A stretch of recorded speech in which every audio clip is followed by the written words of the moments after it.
Shri Sharda Devi and her Divine Play, Chapter 6, page 110. Once a young woman came from Calcutta. When she was in the Nahabat, she was overwhelmed with spiritual emotion and accidentally kicked over and broke the water jar.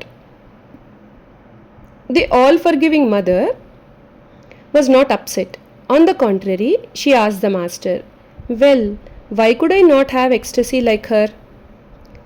The master consoled her, saying, "They are city girls. They indulge in excitement and are shameless. They are like one who has one leg on a banyan tree and the other on a bale tree. They chew the entire goat and then swallow it. Why do you want to be like them? You will achieve everything. Please wait. You have a bashful nature. You belong to a higher realm. Compared to you, those women are in a lower state. Have you not heard about the Falgu river?" One day, Narendra came to Dakshineswar and the master asked him to sing a song. Narendra turned the tanpura and began to sing. "Thou art my all in all, O Lord, the life of my life, the essence of essence. In the three worlds I have none else but Thee to call my own. Thou art my peace, my joy, my hope, Thou my support, my wealth, my glory. Thou my wisdom and my strength.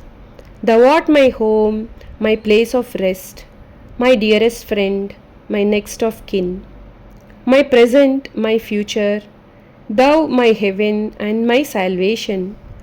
Thou art my scriptures, my commandments.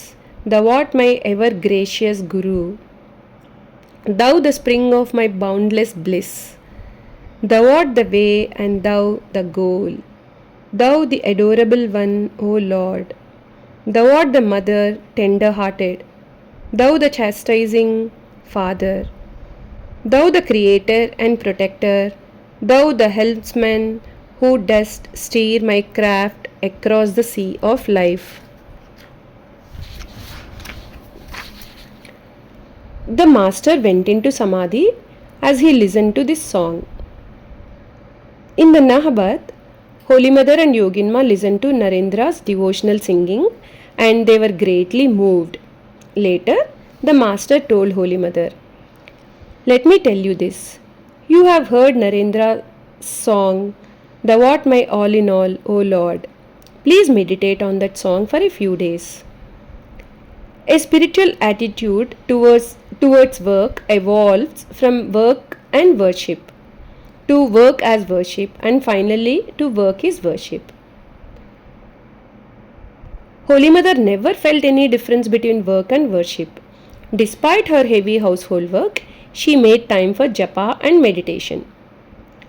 During her spare time, she picked flowers from the garden to make garlands for the image of Mother Kali. Holy Mother could also sing well. One night, she and Lakshmi were singing in low voices, and the master heard them from outside. The next day, he said to Holy Mother, "Last night I heard you singing, and you seem to be absorbed. That's very good." The Mahabharata says, "Gentleness conquers the hearts of the cruel as well as the kind.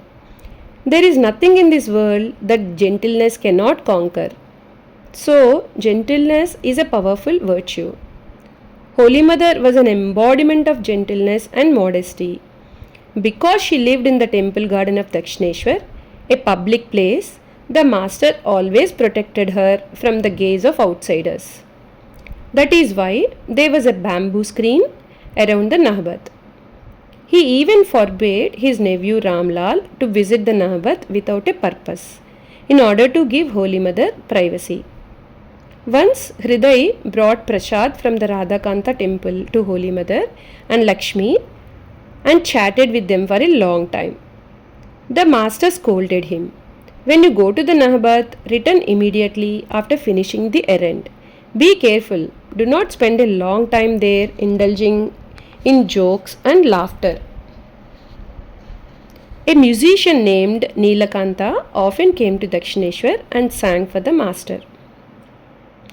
The master was very fond of his singing and he knew that Holy Mother and Lakshmi loved to hear Kirtan.